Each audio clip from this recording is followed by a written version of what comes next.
Ertu með frábæra hugmynd en vantar að koma henni áfram? Þá getur þú sótt styrk. En hvar?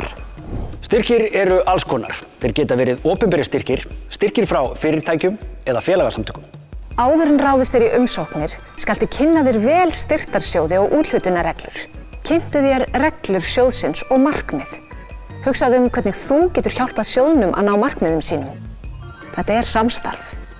Er þetta eitthvað nýtt? Flestir sjóðir gera kröfu að þú sért að skapa eitthvað nýtt eða hafir nýja nálgun á þjónustu eða vöru. Það er mikilvægt að útskýra nákvæmlega hvað þú ert að gera sem samkeppnisaðilarnir eru ekki að gera. Hvað aðskilur þig frá þeim? Þekktu samkeppnina, markaðinn og markhópinn. Hvað er styrkt? Laun og launatengd gjöld. Rekstrarvörur, aðkeypt þjónusta frá öðrum og þriðja aðila, ferðir, fundir, markaðsrannsóknir. En hvað er ekki styrkt? Vara eða þjónusta á samkeppnismarkaði.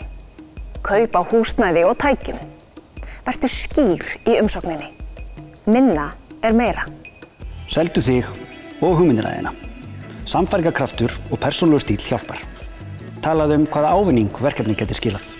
Er verkefnið kannski atvinnuskapandi eða er það fræðandi? Er líklegt að verkefnið verða að veruleika? Byrjaðu tímanlega. Vandaðu þig.